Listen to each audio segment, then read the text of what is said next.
আসসালামু আলাইকুম everyone, it's me Rafa Mariyam. Welcome to my other new video. আশা করি সবাই অনেক ভালো আছো, আর আমি আলহামদুলিল্লাহ অনেক ভালো আছি। আর আজকের এই ভিডিওটা হলো তোমরা হয়তো টাইটেল থাম্বনেল দেখে বুঝেই গেছো। হ্যাঁ, আজকের এই ভিডিওটা হলো Dhaka to Cox's Bazar day 3। Even কি তোমরা কক্সবাজার টু ঢাকাও বলতে পারো, কারণ আমরা আজকের দিনই ঢাকায় ফিরে যাব। তো এখন সকাল হয়ে গেছে, এখন আমরা হোটেলের 2 নম্বর ফ্লোরে যাচ্ছি রেস্টুরেন্টে ব্রেকফাস্ট করতে। আর তোমরা যারা যারা আমার আগে ভিডিও দেখছো তারা অবশ্যই জানো, আমরা যে হোটেলে ছিলাম ওই হোটেলে সকালের ব্রেকফাস্টটা বাফেটে ছিল। এখন আমরা আমাদের খাবার নিতেছি। আর দেখলাই তো কি কি আইটেম ছিল। এখন আমরা আমার ব্রেকফাস্ট করে ফেলি, পরে আমরা সামনে আরো আগিয়ে যে আমরা এক জায়গায় যাবো, তোমরা দেখে থাকো। তো এখন আমরা যাব হলো রামুতে। রামুতে কারণ আমার একটা খালাতো বোন রামুতে থাকে। আমরা এখন ঢাকা যখন ফিরে যাচ্ছি, তাই ভাবলাম তার সঙ্গে দেখা করেই যাই। আর এই ভিডিওটা যখন আমি এডিট করতেছিলাম, তখন আমার এত কক্সবাজারের কথা মনে পড়তেছিল। কারণ আর আই এম রিয়েলি সরি, আমি অনেক দেরিতে আমার ব্লগটা পোস্ট করতেছি, কারণ আমার এক্সাম ছিল। এক্সাম থাকার কারণে আমি রেগুলারলি ব্লগ পোস্ট করতে পারি নাই। আর রেগুলারলি দিই না, আমি 1 সপ্তাহ পর পর দিই, কিন্তু এবার একটু বেশি দেরি হয়ে গেল। আমার এক্সাম ছিল, এক্সামের জন্য আমি আমার ব্লগ এডিটও করতে পারি নাই, আর দিতেও পারি নাই তোমাদেরকে। তার জন্য আই এম রিয়েলি সরি। আর সামনে আরেকটা ব্লগ আমি খুব শীঘ্রই, মানে ঈদের আগেই দুইটা ব্লগ ইনশাল্লাহ দিব। দেখি কি করা যায়। এখন আমরা রামুতে চলে আসছি, আমার আপুর বাসায় থাকা শেষ। আমরা সকালে গিয়েছিলাম, মানে 11টা নাগাদ গিয়েছিলাম। এখন বিকাল হয়ে গেছে, এখন আমরা আমাদের হোটেলে ফিরে যাব। হোটেলে ফিরে যেয়ে সবকিছু গুছিয়ে আমরা চলে আসব। আর ওই দিনই যে এমন একটা ঘটনা ঘটবে কখনো ভাবতেই পারি নাই। আমরা যখন রামু থেকে কক্সবাজার যাচ্ছিলাম, ইয়াতে কলাতলিতে, তখন ক- এমন ঝড় শুরু হয়েছে, আমার মনে হয় হয়তো তোমরা দেখতে থাকো, আমি জানি না। আর এই জায়গাটা অনেক গ্রাম্য গ্রাম্য রামুর এই দিকটা। এই যে বললাম না, বৃষ্টি পড়তেছে, দেখতে দেখতে তো বৃষ্টি পড়া শুরু। রাস্তা দেখলে হয়তো তোমরা বুঝতে পারবা যে বৃষ্টি পড়া শুরু হয়ে গেছে। এখন আমরা কলাতলি বিচে যাব, আর আমি আলতু ফালতু ভিডিও করতেছি।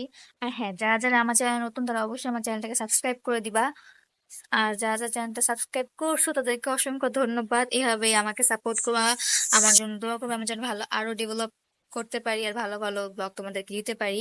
আর যারা যারা টিকটকে আমার এই ভিডিওটা দেখতেছো তারা অবশ্যই আমার চ্যানেলের লিঙ্কটা আমার টিকটকের বায়োতে দেওয়া আছে, আমার চ্যানেলটাকে ভিজিট করে এসে একটা লাইক সাবস্ক্রাইব করতে ভুলবা না। আর তোমরা দেখতেছোই কি অবস্থা, মেঘাচ্ছন্ন হয়ে গেছে পুরো আকাশ, আর ওখানে বৃষ্টি পড়তেছে। আমার মনে হয় আমরা আজকে ফিরে আসবো, তার জন্য আকাশ কান্না করতেছে।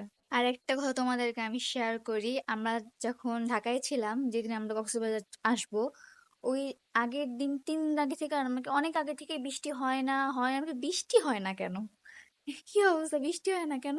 কিন্তু হ্যাঁ, আল্লাহর কি নিয়ামত, আমরা যেদিন কক্সবাজার আসবো ওই দিন ট্রেনে উঠছি, ওই দিনই বৃষ্টি শুরু হয়ে গেছে। তারপরে আমরা যে কয়েকদিন কক্সবাজারে ছিলাম, ওই কয়েকদিনই কক্সবাজারের আহ ওয়েদারটা অনেক ঠান্ডা ছিল, অত গরমও ছিল, ঠান্ডা ছিল, আমাদের ভালোই লেগেছে। আর আজকে তোমরা দেখতে পাচ্ছ, আজকে আমরা ফিরে আসবো, আর কি ঝড় বৃষ্টি হইতেছে, তোমরা নিজেই দেখতে পারতেছো ওই জায়গায় জোয়ার আসতেছে। আমরা এখন যাইতেও পারতেছি না বাহিরে। আমার খুব ইচ্ছা করতেছিল একটু যায় জোয়ারে, সমুদ্রে যাই, একটু নামি, একটু শরীরটা ভিজাই, কিন্তু বৃষ্টি হচ্ছিল। বৃষ্টি প্লাস সমুদ্রের জোয়ারের ভিউ, উফ মাশাআল্লাহ, এত সুন্দর। কিন্তু আমার কষ্ট এটাই যে আমি ওইটা ফিল নিতে পারি নাই, কারণ এটা আমি যদি ভিজি তাহলে শরীর শুকাবেও না। আর একটু পর আমরা বেরিয়ে যাব হোটেল থেকে, তাই আর কিছু করতে পারলাম না। কিন্তু খুব আফসোস লাগতেছিল, আজকে দিনটা আমাদের থাকার কথা ছিল, কিন্তু কোনো এক কারণে আমরা থাকতে পারি নাই। নাহলে আজকের দিনটা থাকলে আমরা এই ভিউটা এনজয় করতে পারতাম, হোটেলে বসে বসে না, নিচে যে সমুদ্রের পাড়ে। আমরা অনেক আশাই করছিলাম, আমি আমার ভাইয়া যারা যারা গেছি, ভাইয়া ভাবি ওদের সঙ্গে আমরা বলতেছিলাম একদিন বৃষ্টি আর জোয়ার, এটা এই দুইটা কম্বিনেশনে যদি ভিজা যায় অনেক শান্তি পেতাম। কিন্তু আফসোস এটা হয় নাই। কিন্তু আজকের দিন আমরা চলে আসবো, আজকে এটা হইতাছে, যার কারণে আমরা ওটা ফেলও নিতে পারতেছি না। এটাই হলো আমাদের সবচেয়ে বড় কষ্ট। সো তোমরা দেখতেই পারতেছো যে কি অবস্থা, কি জোরে জোরে মেঘ চমকাইতেছে, আর এই জোরে জোরে জোয়ার আসতেছে, আর এত বৃষ্টি হয়েছে ওই দিন যা বলার বাহিরে। তো আমরা দেখতে দেখতে, আর আমি বেশি ভিডিও করি নাই। আমি বললামই আজকের দিন আমরা চলে আসবো, মনটাও ভালো ছিল না।